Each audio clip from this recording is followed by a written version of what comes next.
Welcome back to my channel. ಇವತ್ತು ನಾವು ಗೋಧಿ ದೋಸೆ ಜೊತೆಗೆ ಕಾಯಿ ಚಟ್ನಿ ಹೇಗೆ ಮಾಡ್ಕೊಳ್ಳೋದು ಅಂತ ನೋಡೋಣ ಬನ್ನಿ.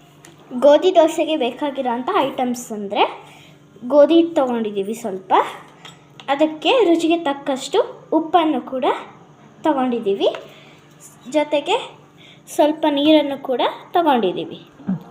ಈಗ ಗೋಧಿ ಹಿಟ್ಟನ್ನು ಜೊತೆಗೆ ಉಪ್ಪನ್ನು ನೀಟಾಗಿ ಮಿಕ್ಸ್ ಮಾಡ್ಕೋಬೇಕು.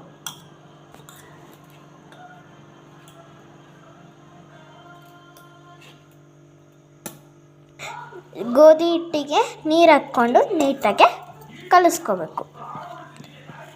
ಸ್ವಲ್ಪ ಹಾಕ್ಕೋಬೇಕು. ಈ ಥರ ಒಂದು ಸ್ವಲ್ಪನೂ ಗಂಟಿಲ್ಲದೆ ಇರೋ ಥರ ಕಲಿಸ್ಕೋಬೇಕು. ಫ್ರೆಂಡ್ಸ್, ಗೈಸ್, ನಾವು ಯಾವಾಗಾದರೂ ಅಕ್ಕಿ ಹಿಟ್ಟಿನ ದೋಸೆನೇ ತಿಂತಾ ಇರ್ತೀವಿ. ಇವತ್ತು ವೆರೈಟಿ ಆಗಿ ಗೋಧಿ ದೋಸೆ ಹೇಗೆ ಮಾಡೋದು ಅಂತ ತೋರಿಸ್ತಾ ಇದ್ದೀವಿ. ಈ ಥರ ನೀಟಾಗೆ ಕಲಿಸ್ಕೋಬೇಕು. ಓಕೆ, ನಾವೇನು ಕಲಸಿಟ್ಕೊಂಡಿದ್ದು ಅದಕ್ಕೆ ಒಂದು ಪ್ಲೇಟನ್ನು ಮುಚ್ಚಿ ಅದನ್ನು ಸೈಡಿಗೆ ಒಂದು 10 ನಿಮಿಷ ಇಡೋಣ. ಈಗ ನಾವು ಕಾಯಿ ಚಟ್ನಿ ಹೇಗೆ ಮಾಡೋದು ಅಂತ ನೋಡೋಣ. ಹುರಿದಿಡ್ಕೊಂಡಿರೋಂಥ ಒಣಮೆಣ್ಸಿನ್ಕಾಯಿನ ತೊಗೊಂಡಿದ್ದೀವಿ. ಸಾರಿ ಗಾಯ್ಸ್, ಹುರಿದಿಡ್ಕೊಂಡಿರೋಂಥ ಹಸಿ ಮೆಣಸಿನ್ಕಾಯಿನ ತೊಗೊಂಡಿದ್ದೀವಿ. ಒಂದು ಬೆಳ್ಳುಳ್ಳಿಯನ್ನು ಕೂಡ ತಗೊಂಡಿದ್ದೀವಿ. ಒಂದು ಸ್ವಲ್ಪ ಕೊತ್ತಂಬರಿಯನ್ನು ಕೂಡ ತಗೊಂಡಿದ್ದೀವಿ. ಹುರಿದಿಡ್ಕೊಂಡಿರೋ ಅಂಥ ಹಸಿಮೆಣಸಿನ್ಕಾಯಿನ ಹಾಕ್ಕೊತಿದ್ದೀವಿ.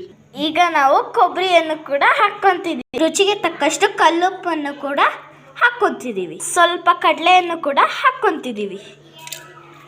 ಈಗ ಇದನ್ನು ಗ್ರೈಂಡ್ ಮಾಡ್ಕೊಳ್ಳೋಣ ಬನ್ನಿ. ನೋಡಿ ಫ್ರೆಂಡ್ಸ್, ನಮ್ಮ ಕಾಯಿ ಚಟ್ನಿ ರೆಡಿಯಾಗಿದೆ. ಇದನ್ನು ಬೌಲಿಗೆ ಹಾಕ್ಕೊಳ್ಳೋಣ ಬನ್ನಿ. ನಾವು ದೋಸೆ ಹಂಚನ್ನು ತೊಳೆದ್ಬಿಟ್ಟು ಇಟ್ಕೊಂಡಿದ್ದೀವಿ. ಈಗ ದೋಸೆಯನ್ನು ಹಾಕ್ಕೊಳ್ಳೋಣ ಬನ್ನಿ.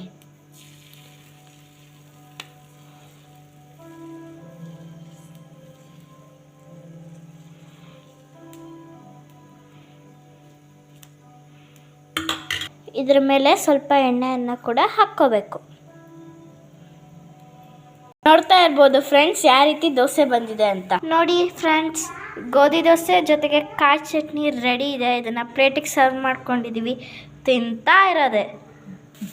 ಓಕೆ ಗಾಯ್ಸ್, ಇದನ್ನು ನಾನು ಟೇಸ್ಟ್ ಮಾಡಿ ಹೇಗಿದೆ ಅಂತ ಹೇಳ್ತೀನಿ ಬನ್ನಿ.